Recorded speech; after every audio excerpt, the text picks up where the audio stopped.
Somewhere in the Pearl River Estuary, there is a 6-lane highway that runs out across open water and then simply stops existing. Cars drive toward the horizon, reach a man-made island that was not there 15 years ago, and disappear into the seafloor. For nearly 7 kilometers, there is no bridge above them, no road on the surface, nothing but water, ships, and traffic moving invisibly underneath it all. China did not do this for the spectacle. Engineers had a bridge design ready. They could have built it. They chose to bury the road instead, deliberately, at enormous cost. And the reason why is one of the strangest engineering problems ever solved.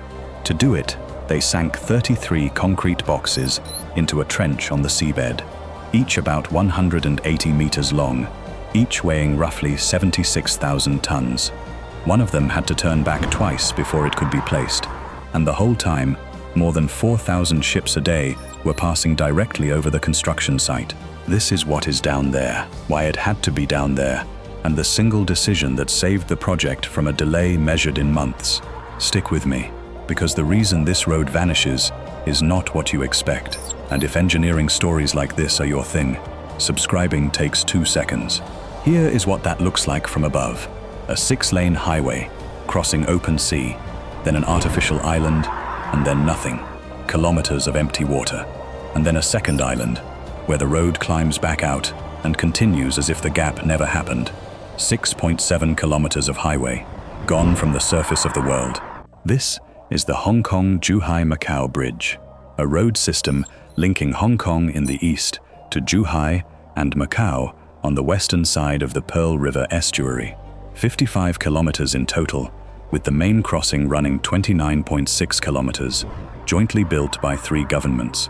For a driver, the trip is about 42 kilometers port to port, roughly 40 minutes. Before it existed, that journey meant driving the long way around the entire estuary, or getting on a boat. And the engineers who built it clearly knew how to cross water. They laid 22.9 kilometers of bridge on either side of that gap. So why, in the middle, did they stop building up and start digging down? The answer starts with the ships. The Pearl River Estuary is one of the busiest waterways on the planet. During construction alone, more than 4,000 vessels a day moved past the work area, and these are not all small boats. The channel at that exact point has to stay open for oil tankers of up to 300,000 tons. To let ships that size pass underneath, you would need a bridge with truly extreme clearance, towers, and a deck high enough for a floating skyscraper to sail beneath. So build it taller.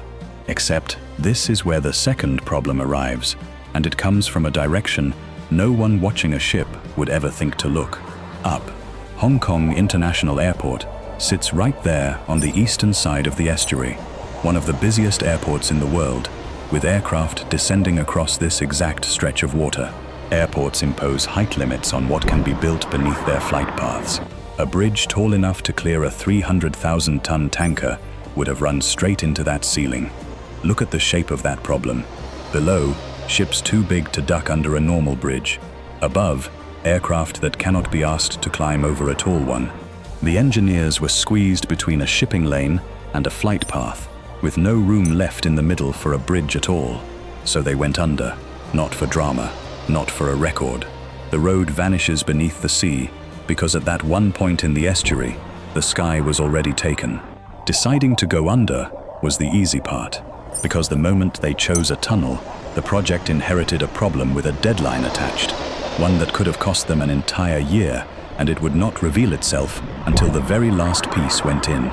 Here is the thing most people assume and get wrong. Nobody drilled this tunnel. No boring machine ground its way under the seabed.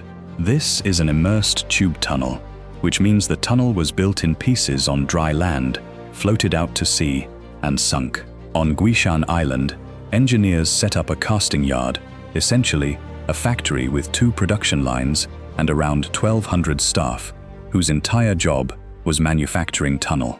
33 enormous concrete elements came off those lines, plus 1 final closure joint. A typical element ran about 180 meters long, nearly 38 meters wide, over 11 meters tall, and weighed in the region of 76,000 tons. Then came the hard part. Each element had to be floated, towed to the site, held precisely above a dredged trench, and lowered onto a prepared foundation on the seabed. 12 tugboats worked the towing operations. Engineers rehearsed the tows before doing them for real, because there is no second attempt once 76,000 tons of concrete is moving in open water.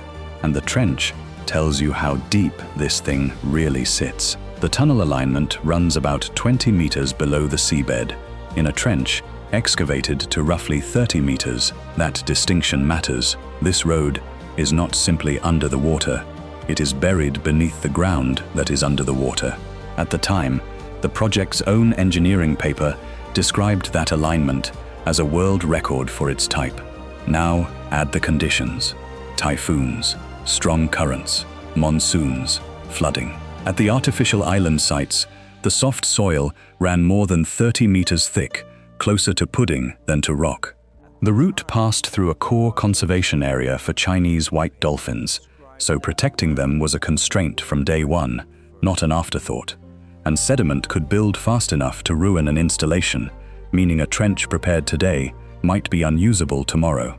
That is exactly what happened to one element. It had to turn back twice before it could finally be placed. Picture it: a concrete box heavier than a warship, towed into position in open sea, aligned, and then sent home. Twice. Then there are the islands, which are their own quiet miracle. A highway cannot simply plunge off a bridge into a tunnel. It needs somewhere to make the transition. So the project built 2 artificial islands out in the open estuary, each roughly 100,000 square meters of brand new land, created where there had been nothing but water. Conventional methods were projected to take around 3 years to build them. Instead, engineers formed them using rings of huge steel cylinders driven into the seabed, and the islands took shape in about 7 months. If you have ever wondered how China builds at the speed it does, that is the answer in miniature. Not magic, just a willingness to invent a different method when the standard one costs you 2.5 years. Which brings us back to that deadline, the one waiting at the end of the whole operation. When you sink 33 tunnel elements into a trench, you eventually reach a final gap, the closure joint, the last connection that seals the tunnel into one continuous tube. Traditionally, that offshore closure work took more than 6 months. 6 months of vessels, crews, and equipment sitting exposed in a typhoon-prone estuary, while 4,000 ships a day sailed past. So the project built something new, an active water stop system for the closure joint.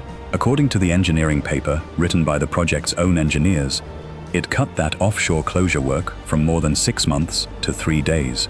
3 days. A problem that used to swallow half a year, finished in a long weekend. That single innovation is the difference between sealing this tunnel and fighting the sea through another typhoon season. So what did all of it buy? Construction on the main bridge began on the 15th of December, 2009. Traffic opened on the 24th of October, 2018. The main bridge came in around 48.1 billion RMB, with the overall project reported at roughly 120 billion, though headline figures vary depending on what gets counted. Around 400,000 tons of steel went into it. But the specification is what tells you the real story. Dual 3-lane carriageways, a design speed of 100 kilometers per hour, and a design life of 120 years. 120 years. That reframes the whole project. This was never really about a 40-minute drive. When you design something to last that long, you are not solving today's traffic. You are placing a bet on what the Pearl River Delta becomes in the 22nd century. The stated purpose was exactly that, a direct land link between Hong Kong, Macau, and the western Pearl River Delta, built to carry people and freight and stitch the region's economies together. For centuries, that estuary was a wall. Communities on opposite shores could see each other across the water and still be a full journey apart. Now there is a road. Where the road could not exist, there is a tunnel buried in the seabed. And where that tunnel needed somewhere to surface, there are 2 islands that simply did not exist before people decided they should. That is why the highway vanishes. The sea lane belonged to the tankers. The sky belonged to the aircraft. The only space left for a road was underneath everything. When there was nowhere to build, the engineers stopped looking for space and started manufacturing it. So tell me in the comments, would you drive it, knowing that for nearly 7 kilometers you are inside a concrete tube buried 20 meters beneath the seabed, with ships passing overhead? And which detail got you most? The 76,000-ton boxes, the islands built in 7 months, or 6 months of work compressed into 3 days? I read every single comment, and your answers decide what this channel investigates next. Because this crossing was never meant to stand alone. It is one artery in something much larger and something much stranger.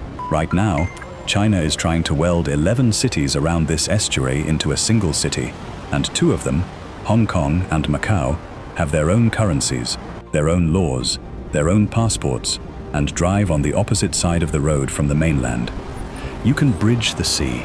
Nobody has ever worked out how to bridge that. What happens when a car crosses from one side to the other is a story on its own, and it is on the screen right now.